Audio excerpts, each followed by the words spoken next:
But with finance, most people aren't financially taught. They're most of the time inherited this financial trauma, the scarcity thinking, the fear of the debt, belief that banks should be in control. Here's a statistic that I just heard last week. Only 27% of Americans actually have faith in banks. Only 27%. So I'm thinking to myself, how is it only 27%, but then not more people are implementing becoming your own banker and they're so scared of it? I don't get it. Maybe y'all can help me with that thinking there. But we need to reframe it that finance isn't just numbers, it's behavior, the psychology in the systems. And this is where the infinite banking concept becomes that financial operating system.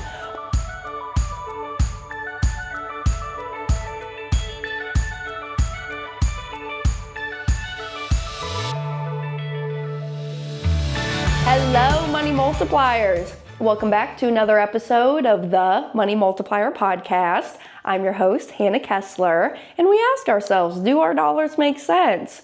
So thanks for being here on another week. I'm here every Tuesday uploading a new podcast episode.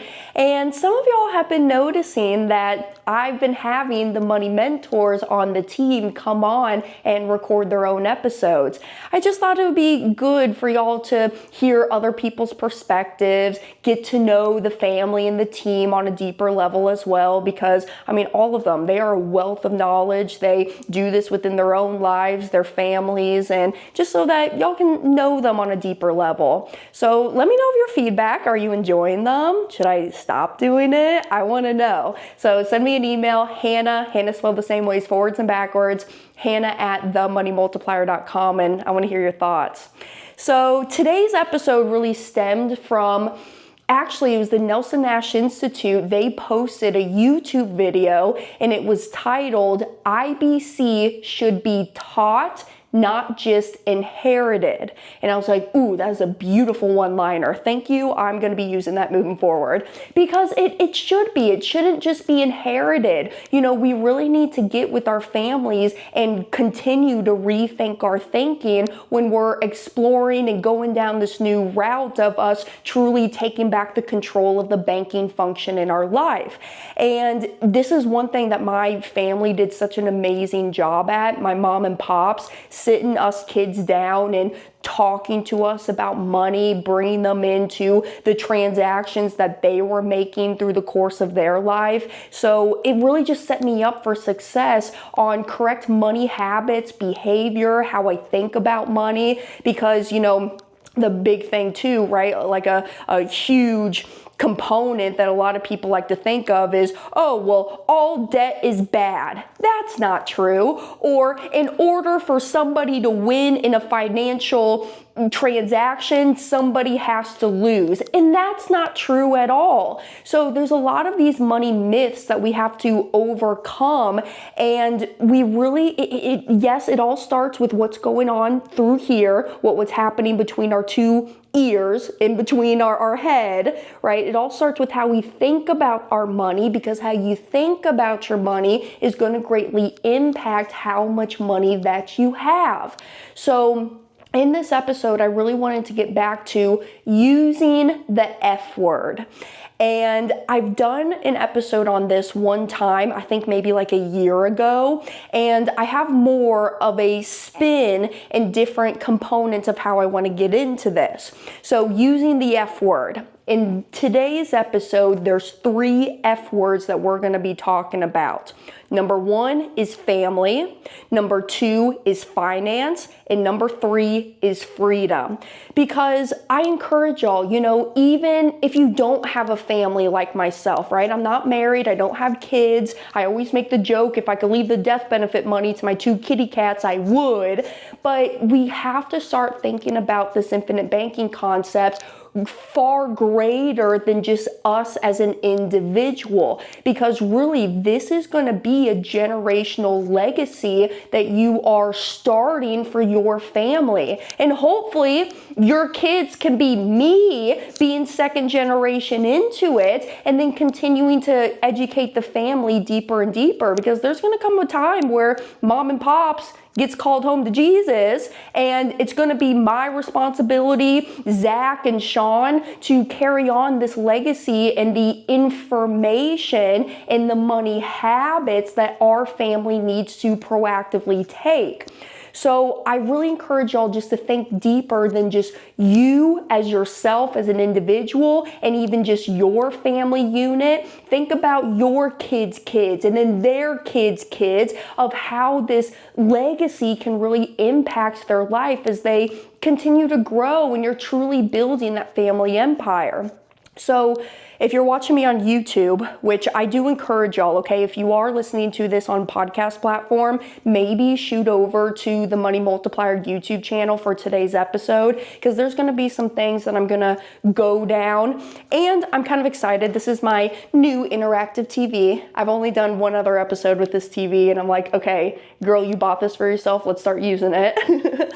But you can see behind me that it's a picture of Nelson Nash, and it says, you finance every single thing that you buy. That's a huge one-liner that I always use from Nelson's book, Becoming Your Own Banker, because you do, right? You finance every single thing that you buy. You either give up the interest you could have earned by paying cash for that transaction, or you pay out the interest to somebody else, aka bank financing it.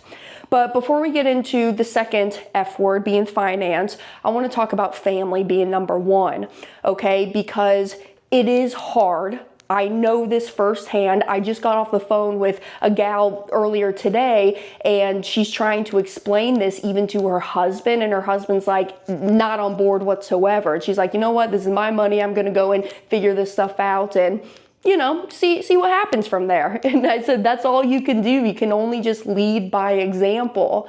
So you may experience this wanting to involve your family members into this concept, and you might start to feel like you're getting whacked on just a little bit. I kind of always make that joke. You sometimes feel like that big whack-a-mole character. You know, you want to shout this stuff from the rooftops, and then you try to bring it to your family, and they're like, that's stupid. You can't do that with whole life. You should just buy term and invest the difference. Whack. Whole life is just expensive life insurance. Whack, right? And they just don't truly understand how the policy's designed, because remember, these are specifically engineered whole life policies. It's not just the traditional whole life that you can go and buy off the shelf. So it's got to be designed specifically for high immediate cash value so you can enjoy the living benefits immediately from that policy. And my definition of immediately is within 30 days. So when you make a premium deposit into that policy within 30 days, immediately you'll have the cash value in there that you can take out and start using. So within our family, it is important just to start with the conversations themselves, okay? Especially if you have young kids. I have a resource as well, okay? I'm gonna plug myself here. Companion, the companion book. If you go to companionbook.com, you can see the short story that Chris Noggle and I wrote of a children's book, and your companion is your policy, right? We just use different analogies so that the young kiddos can absorb this information of really learning money at a young age. So go check out the companion, all right? It's available on Amazon as well. But we need to start incorporating money conversations at a young age. Discuss with your family, how are you making your money? And when you make that money, where are you storing it at? How do you decide to buy subject A over subject B, right?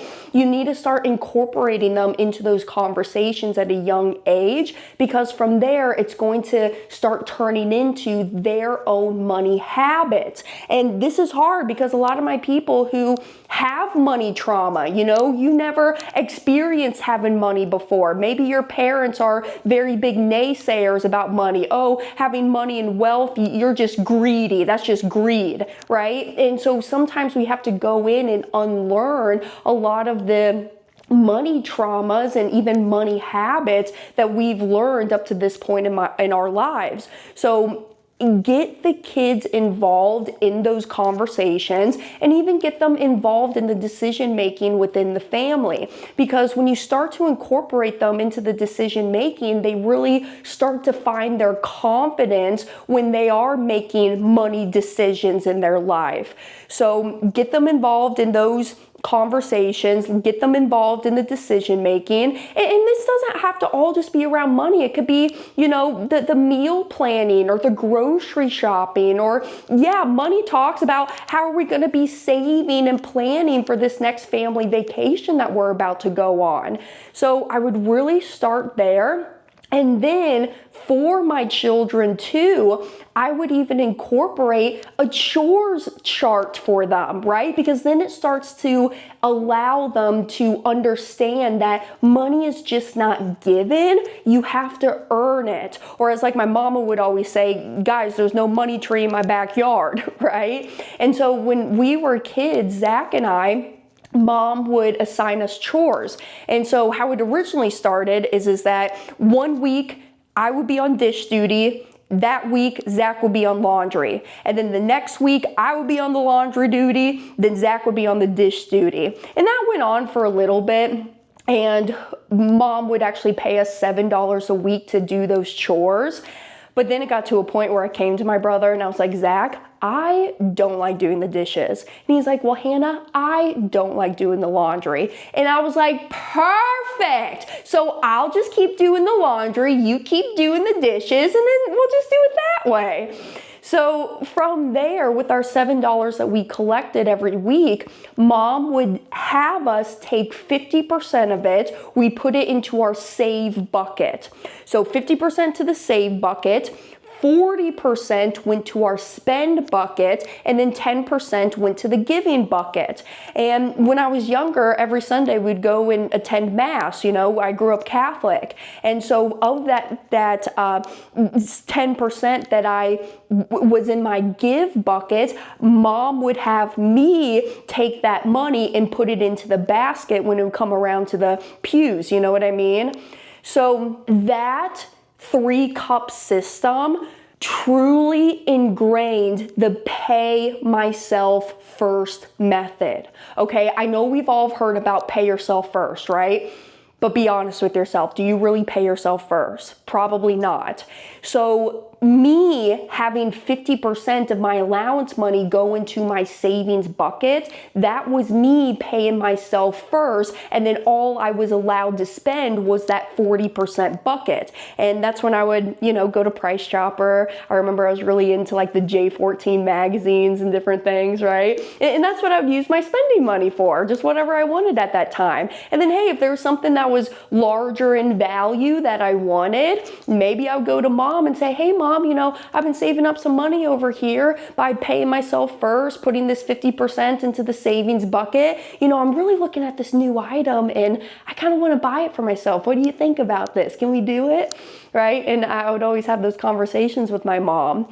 So it starts with the conversations, but then it also gets into modeling that same behavior. Because even though we'd sit down at the kitchen table and talk about what was going on with Mom and Dad's financial life, they would also tell us that before we did all of this, this is the money that went to paying ourselves first. And that's then when they started to open up, well, where am I storing that pay myself first money? That's the premium that I'm allocating towards my policies.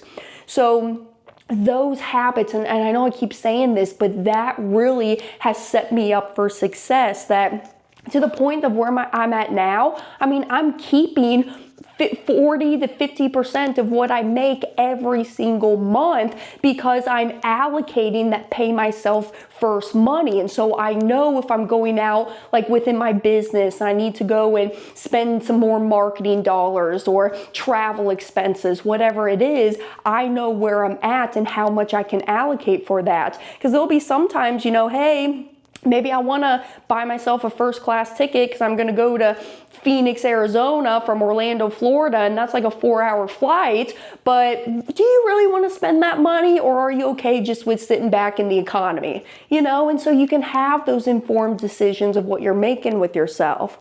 So and I'm just looking over here, I just want to make sure I hit all my notes on what I wrote up for myself. So bring up family banking, using infinite banking to create a family system of loans, repayments, discipline, and opportunity.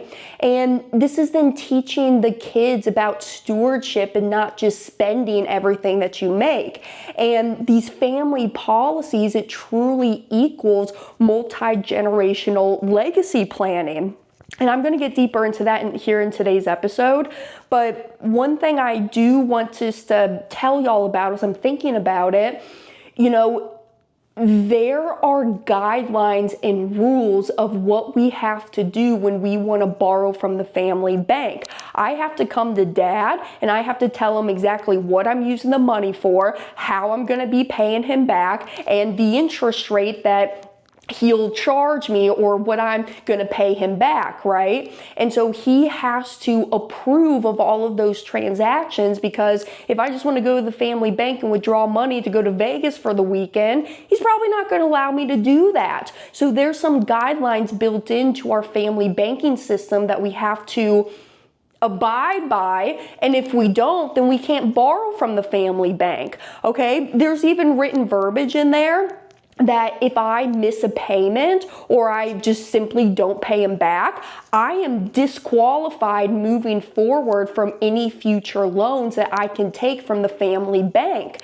So there's, control over that. And again, it just gets back into really thinking about this as a business. This is a banking business, and you need to treat it with that respect that it is a business, and don't just steal from the business. Because think about it, the majority of the times that businesses fail, it's because of theft, and you don't want to be stealing from yourself, because at the end of the day, you're just going to be cutting yourself short anyways.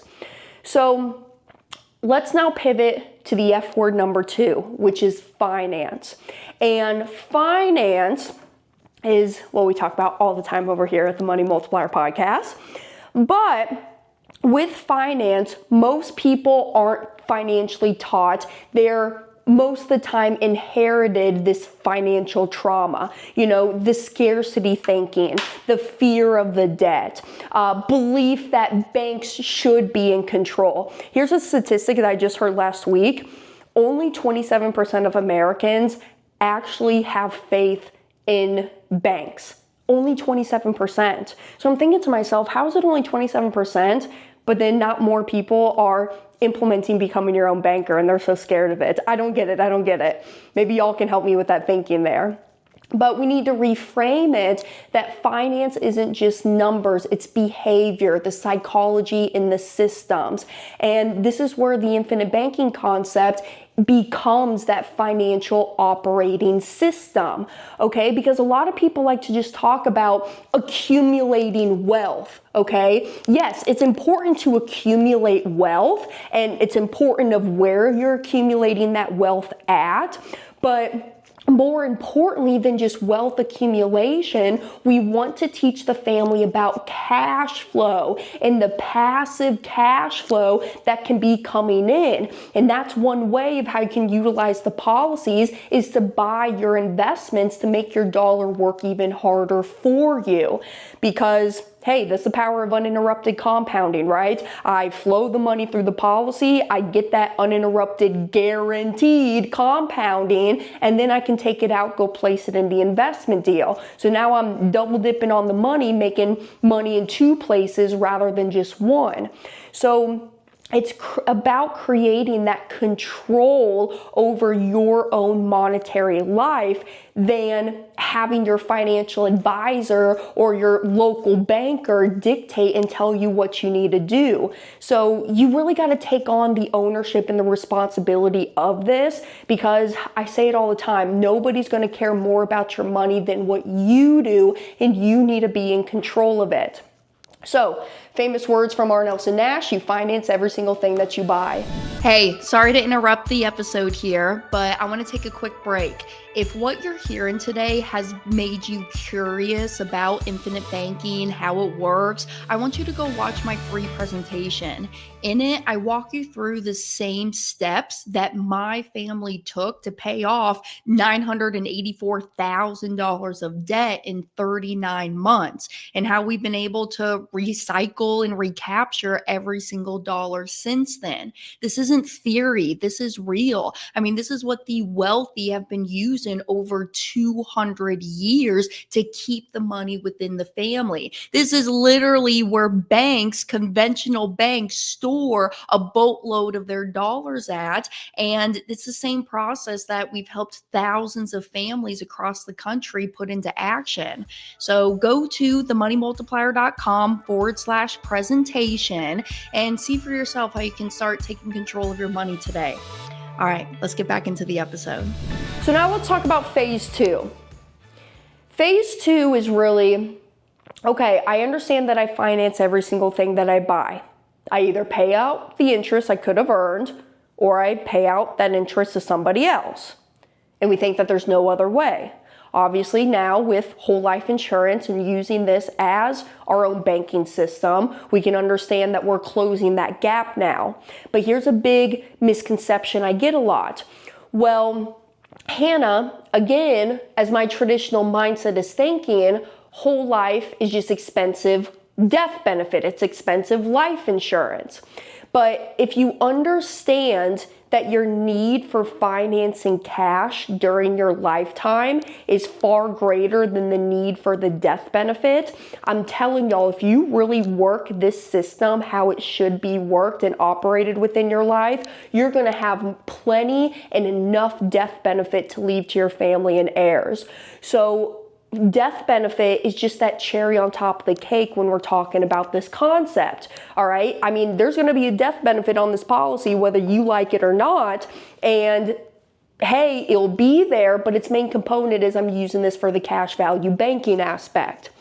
And so Nelson also says, unless you understand the problem, the solution won't matter to you, right? So you need to understand what the problem is and how and why we're solving that problem using these policies for our banking, because the problem is always going to be the problem, right? There's always going to be inflation. The Fed's going to continue to print more money until we tie the dollar back to the gold system. We're always going to have an internal revenue service, right? So that's always going to be the problem. And I can only control what I can control. And if I can control the financing and this banking function in my life, I'm going to do so.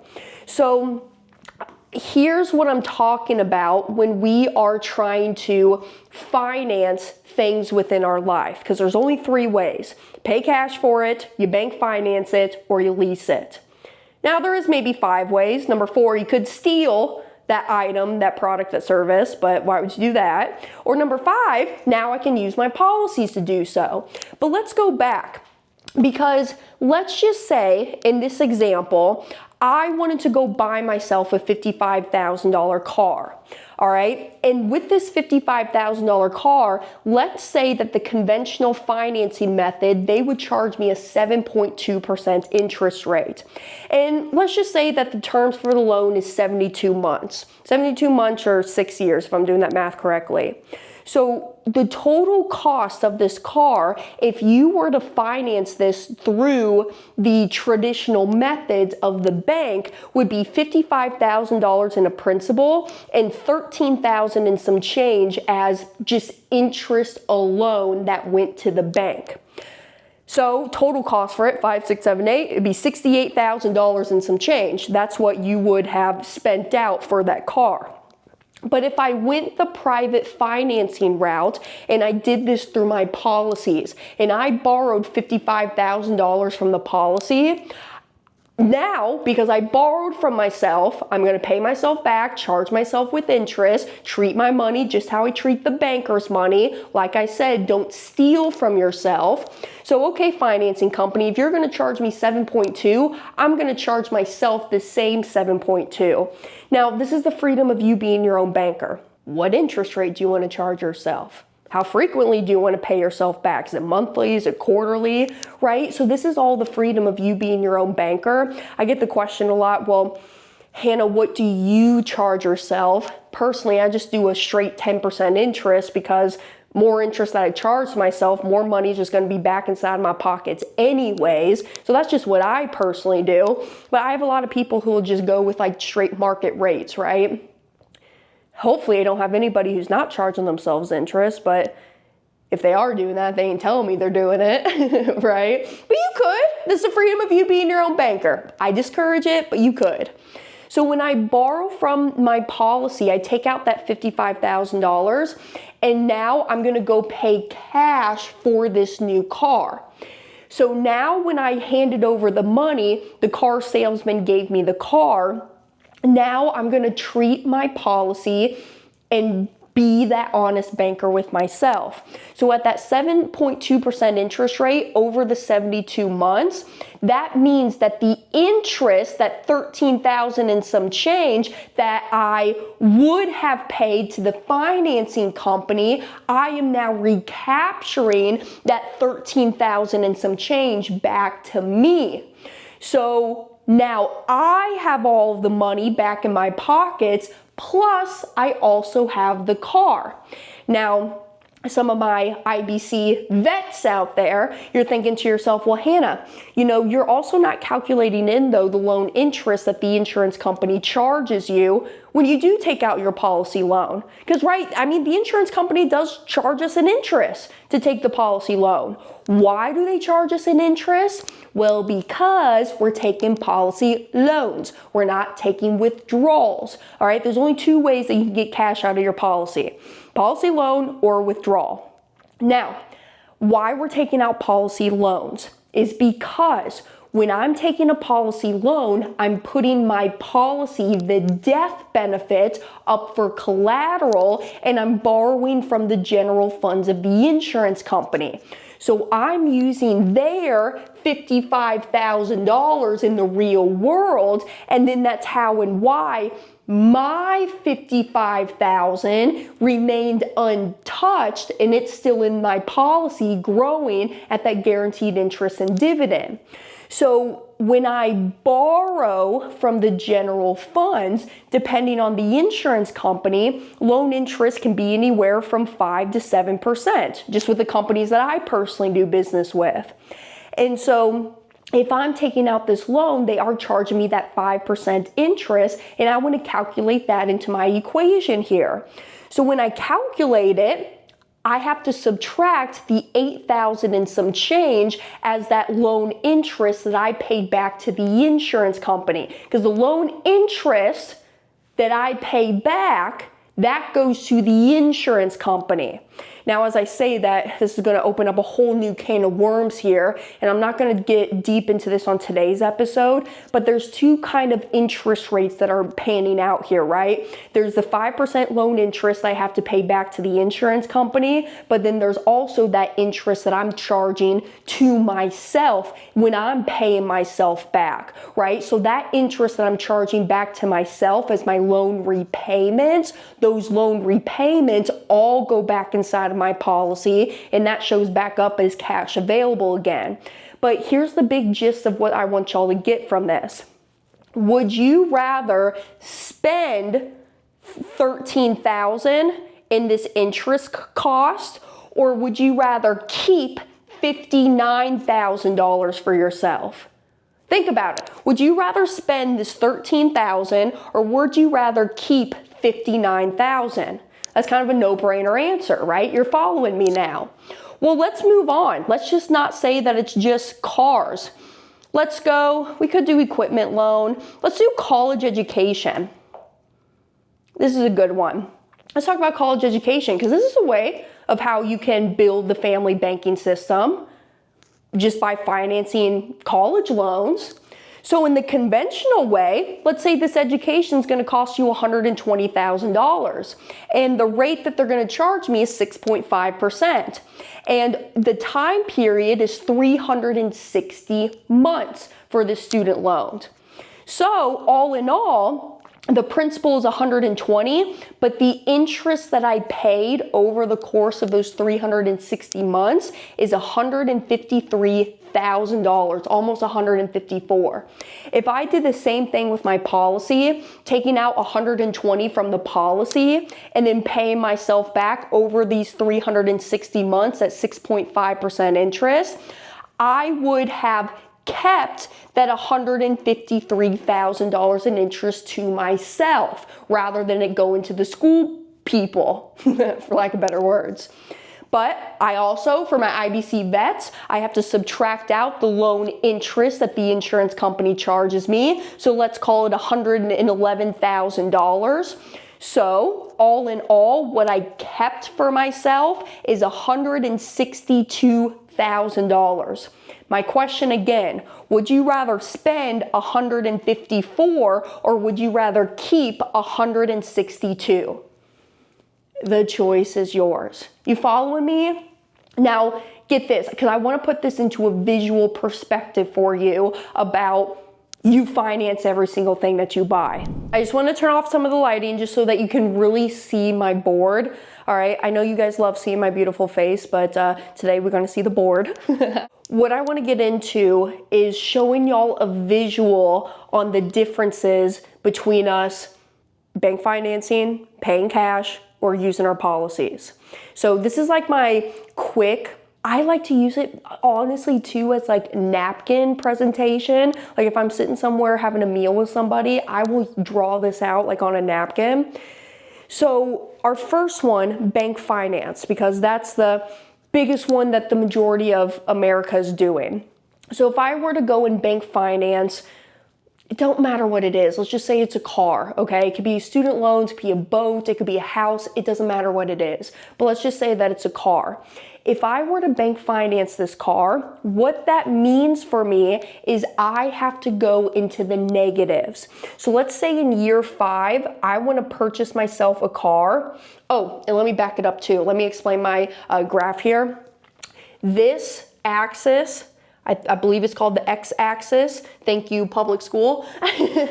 This x-axis here, and if I'm wrong, please do not come after me. But this is just time, okay? Year 0 to 5, 5 to 10, 10 all the way to 40. And then right here on my y-axis, this is my money, okay? Positive money this way, negative money this way. You see that? So we are going to purchase ourselves a car in year 5, and I'm going to do this the traditional bank financing way. So in order to do so, I don't have the money right now. So I got to go to the banker and ask to borrow this money. So when I do so, let's say in year 5, I got to go down and dip into the negatives, right?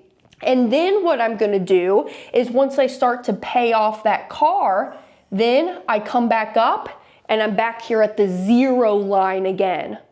But remember, this car is going to wear out on us. So what do I got to do? I'm going to have to do this again in the next few years. I'm going to bank finance it. I go back down to the 0 mark. And then once I pay it off, I'm back at the 0 line. You see what I'm saying? So that's how most people go through life and they buy and finance their cars. But let's say you are the type of individual, and you're even better than that. You save your money. You save your money, and you're saving it in your traditional checking or savings account at the bank. So what you do is you actually save. When it's ready to buy a car, you pay it in cash, and now you're back here to 0. Then that car wears out on you. You, in year 10, we'll call it, you save. And then once you pay in cash, your money goes back down to 0, right? You see what I'm saying? And then let's do it again, because that car is going to wear out. I save. And then I pay cash for my car, right? So you're always at that 0 line right there. But now let me show you how we do this within the policies and using it for infinite banking. Let's use the color of purple because it's pretty. Okay, if I'm gonna do this with my policy, well, with my policy, There are premium deposits that I'm paying into it. No different than how you've been saving your money in the conventional bank. Now you've just been saving that money inside of your policies as those premium deposits. All right, notice how I like to use the word deposits just because it gets you to think about this thing as your banking system. But when I'm paying my premiums, it's going to go up, up, up, up, up. Up, up, up, up, up, up, up, up, up, up, right? Because of uninterrupted compounding. But let's say that in year 5, I want to go buy myself a car. So what am I going to do? I'm going to take out a policy loan, and then I'm going to pay back that policy loan.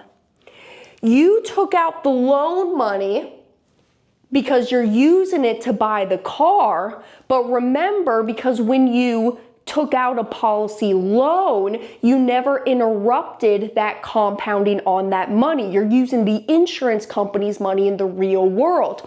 So this line right here, this is your cash continuing to still grow even though you're using the money. But obviously, if I've taken out the money and I'm using it, it's no longer available for me in my policy to use because I've already spent it. So now I got to pay myself back, charge myself the interest until I get back there to paying back that policy loan. Let's say in year 15, I want to go buy myself another car. I take out the cash value and then I pay myself back. So the growth of your money never stops because you are taking out that policy loan. Does this make sense? And I guess I just wanted to share with y'all as a visual representation so you can see what's actually going on. And I don't know, in my opinion, this stuff is not hard. I think it's just because I've been taught at such a young age, and that's my encouragement for my families and my parents, my grandparents, to start teaching this to your kids at that young age. All right, I got my lights turned back on. So I just wanted to show y'all that chart because then you can visually see the differences from taking on debt versus paying cash versus using the policy. You can really see and understand now why we do this. So F word number 3, freedom, this is all what we're after. And in my opinion, freedom is not a number. It's not when I turn age 65. I should rephrase that. Freedom to me is not an age. It's not an age. Yes, freedom's a number, but it's not an age. So what I mean by that is a lot of y'all are waiting until you're 65, 70, 75 to retire because that's your freedom age. And it doesn't have to be an age. Why do we tie it to such an age? You know, it should really truly be that number. And if you want more on the freedom number itself, go to my one episode where I explain how I'm scaling my policies without overextending myself. And I get deeper into what my freedom number is. But high overview, your freedom number should mean that your passive income exceeds your monthly expenses. And I would even take that times 2. So for instance, if your expenses are $10,000 a month, you should be having at least $10,000 a month in passive income coming in. And then what I would do to take a step further than that, double that number. So I want $20,000 a month coming in as passive money because that extra money, that's what I'm gonna go do my fun stuff with. Go travel, go take a vacation, go buy myself a new boat. What I've been looking at here recently, I really want a golf cart. I want a golf cart. And the reason I want this golf cart is because how fun and how cool would it be to go up and down the beach? Because over here in Daytona Beach, we have like the hard sand, you know? So that's why I like to ride my bike on the beach. But when I have friends over, how fun. We can go ride up and down the beach. We can ride up and down A1A, go down to Jerry's over there in Ponce, or I can go over here to Seabreeze in Daytona. So I thought that would be kind of fun. But I've been looking at that. I've been working with my condo too, just with Becky. Love Becky. Becky and I we go back. but I'm like, Becky, I really want this golf cart, but I need your permission because I want to park it somewhere. Where should I be parking it at? Anyways, I'm working on that right now. I could go buy it, but I need a parking spot for it here at my condo. So this freedom should be about the passive cash flow that comes in, and we shouldn't be tying it to an age. Now, given you should be enjoying what you love and what you do, you know, you shouldn't be waking up dreading Mondays because you're like, I really don't want to go in and see my colleagues and my boss and do this painful work. It's just not fulfilling for your soul, right?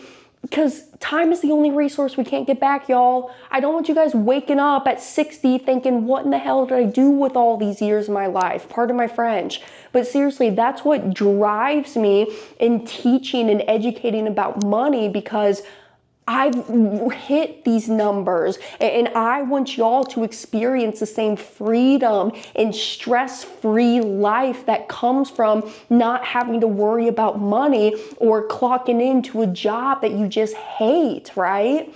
So that's the true freedom that comes with this, because now you have freedom from banks. You have freedom from the volatility of the markets, freedom from government intervention. Remember, your whole life contract is a private contract. That contract is between you and the insurance company. And these insurance companies are state regulated. They're not federally regulated. So you have that freedom over your own autonomy of your money and what you can use the money for when you access it. Because, right, we know this, there's a lot of vehicles out there that make us wait until we're 59 and a half just to avoid the penalties on that money by taking it out.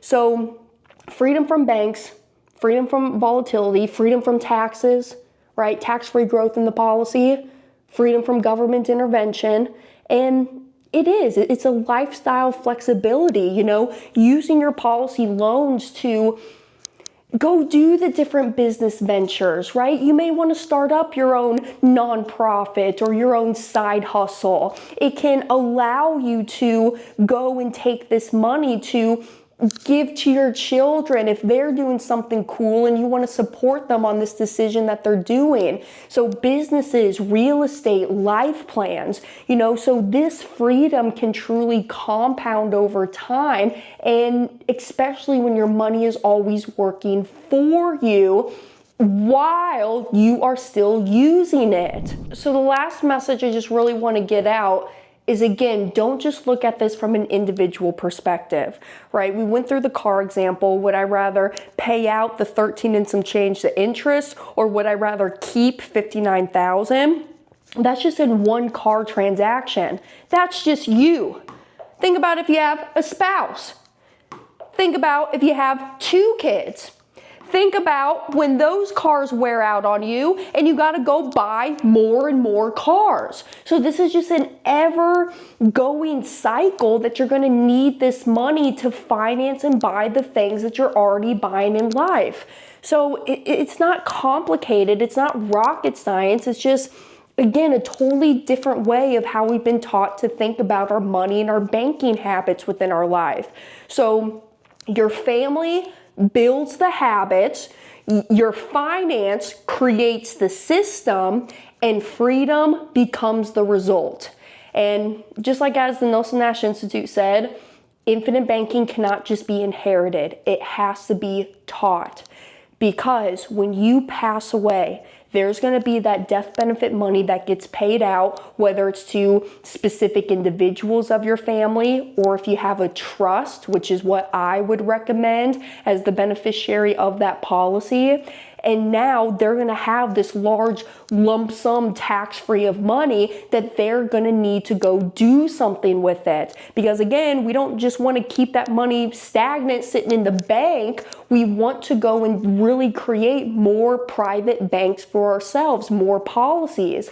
In our lifetime, the trust has it written out in verbiage that the death benefit money that comes in from mom and dad's passing, the first thing that it's going to do, well, number one, the really first thing it's going to do is it's going to pay us kids back any and all interest that we paid to the family bank. Okay, and that's an episode that I can do if y'all want me to do that. Actually, I'm going to go see Pops tomorrow, and I was thinking about recording some podcast content with him, so maybe I might do that episode with him.